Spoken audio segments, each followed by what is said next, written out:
Enseignement du jeudi 2 juillet 2020 sur la discipline dans la vie du croyant. Les commandements de Dieu sont à la base de toute discipline de vie afin de savoir ce qui plaît à Dieu, ce qu'il attend de l'homme et ce que ce dernier doit éviter.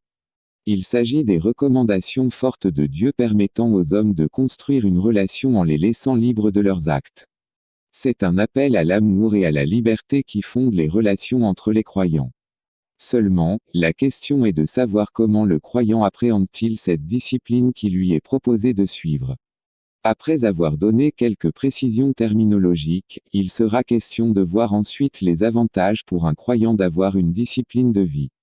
Enfin, nous verrons ce qui peut amener un croyant à vivre dans le désordre, et le risque encouru.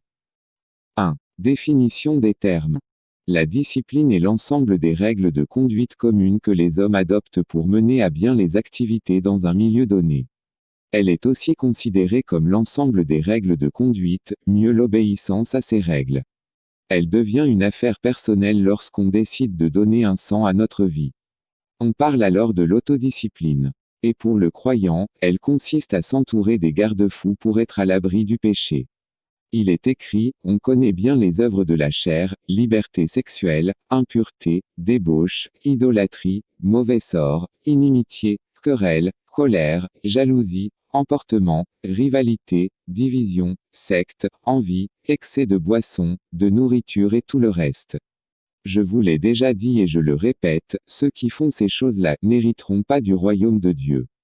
Par contre, les fruits de l'esprit sont amour, joie, paix, largeur d'esprit, générosité, bonté, foi, douceur, maîtrise de soi. Ce sont des choses qu'aucune loi ne condamne. Galates 5, 19 à 23. Toute personne qui croit en Dieu et qui s'impose une discipline, doit ainsi fonder son existence sur ces vertus de l'esprit.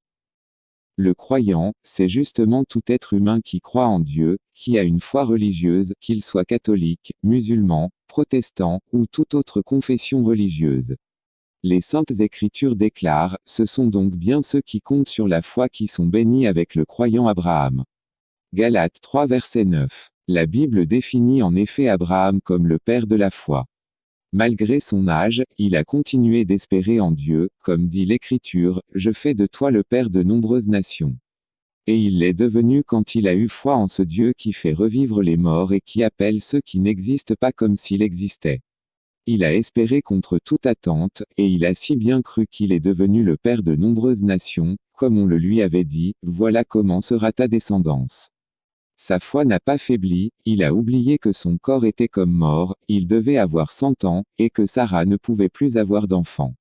Il n'a pas douté de la promesse de Dieu, ni cessé de croire, au contraire sa foi lui a donné des forces et il a rendu gloire à Dieu, ayant la certitude que si Dieu promet, il est capable de réaliser.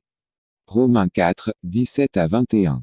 La vie du croyant est ainsi à l'image de celle d'Abraham, c'est-à-dire la vie de celui-là qui ne désespère pas, qui garde espoir quelles que soient les circonstances. 2. Les avantages pour le croyant d'avoir une vie disciplinée. Si le croyant est celui qui garde toujours espoir en son Dieu, cela suppose qu'il a des principes et une discipline de vie auxquels il s'accroche. C'est cette discipline de vie qui lui permet de ne pas faillir, de rester égal à lui-même, et de toujours compter sur son Seigneur. La discipline fait ainsi ressortir le vrai sens de l'engagement pour le croyant. Elle révèle sa maturité et sa vie de sainteté. Elle lui permet de garder le bon sens, de vivre dans la raison aux grandes âmes des émotions qui peuvent empêcher le croyant de respecter ses engagements. Il est donc important d'instaurer une saine discipline pour honorer nos engagements vis-à-vis de Dieu, selon ce qui est écrit, « J'accomplirai les vœux que je fis au Seigneur et tout le peuple sera là ». Psaume 116 verset 14. Instaurer une discipline, c'est également reconnaître nos propres faiblesses qui nous permettent d'aller au-delà de nos sentiments pour respecter nos engagements. On se rend à l'évidence que la discipline permet au croyant d'être un bon disciple, celui qui reconnaît l'autorité de Dieu et accepte de faire sa volonté. Par ailleurs, la discipline permet au croyant d'avoir une vie bien ordonnée. Elle lui permet d'avoir l'amour du travail bien fait, que ce soit sur le plan professionnel, social ou familial. Elle lui permet de s'améliorer dans son travail, selon l'adage, rien de bon ne peut se construire sans discipline. Enfin, la discipline permet au croyant de porter des fruits parce qu'il devient un vrai disciple du Christ. C'est ainsi que mon Père est glorifié, quand vous portez beaucoup de fruits, et alors vous devenez mes disciples. Jean 15 verset 8. En effet, le Seigneur est juste et il distribue ses grâces à ceux qui lui sont fidèles, et qui font sa volonté. Il est écrit, celui qui est digne de confiance dans de petites choses le sera pour de plus grandes, celui qui est malhonnête pour de petites choses, le sera également pour de plus grandes. Donc, si on ne peut compter sur vous pour ce maudit argent, qui vous confiera les vrais biens? Si on ne peut compter sur vous pour des choses extérieures, qui vous donnera ce qui est vraiment vôtre? Luc 16, 10 à 12.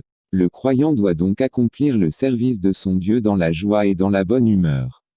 En voulant ressembler au Seigneur et en obéissant à ses commandements, nous essayons d'être parfaits comme lui, d'être de bons disciples, donc vous serez parfaits comme votre Père du ciel est parfait. Matthieu 5 verset 48. Malheureusement, le croyant est souvent dominé par ses égos surdimensionnés qui lui font croire qu'il peut déjà se passer de Dieu. 3. Les conséquences d'une vie de désordre. Quand le croyant vit déjà dans la grâce de son Créateur, il peut devenir orgueilleux. Or, l'orgueil est l'un des 7 péchés capitaux. Il devient arrogant, et mène une vie de désordre qui relève de l'indiscipline, du libertinage. Il confond la liberté que Dieu lui a donnée au libertinage. Tout cela traduit la profondeur du péché dans sa vie à travers ses faiblesses et autres défaillances, adultère, fornication, corruption, etc. Il peut aussi vivre dans l'envie, la convoitise, l'obsession et l'obstination qui peuvent conduire à des pratiques compromettantes, au risque de perdre sa vie et même sa dignité. En effet, l'absence de discipline entraîne l'anarchie qui est le désordre, le manque d'organisation dans la vie du croyant. L'indiscipline pousse la créature à nourrir des appétits démesurés qui, au lieu de se contenter de sa place et jouir des privilèges que le Seigneur lui offre, s'engage à convoiter la place de Dieu, à empêcher à d'autres d'avoir des privilèges. D'ailleurs, l'œuvre de Dieu n'est pas le désordre mais la paix. Comme dans toutes les églises des saints, 1 Corinthiens 14 verset 33. Le manque de discipline nous éloigne de la faveur de Dieu et nous conduit à vivre des échecs. Souvent, nous passons notre temps à chercher des excuses pour justifier notre échec ou nous justifier devant Dieu, alors que cet échec est tout simplement le résultat de notre indiscipline.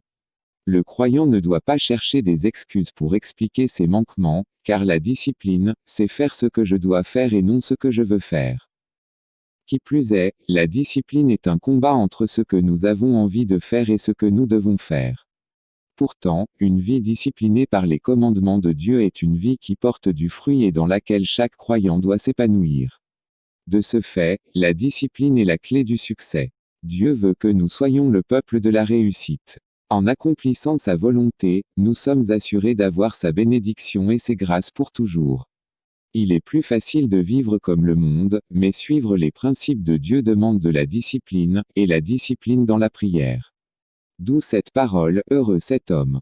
Il ignore les conseils des impies, il ne suit pas le chemin des pécheurs et n'a pas sa place chez ceux qui se moquent. C'est qu'il a trouvé son bien dans la loi du Seigneur, il la médite, cette loi, de jour et de nuit. Il sera comme un arbre feuillu planté juste au bord des eaux, couvert de fruits quand c'est l'époque et dont les feuilles ne tombent pas, il mène à bien tout ce qu'il fait. Psaume 1 à 3. Loué soit Jésus-Christ. Adiaba Claude Olivier.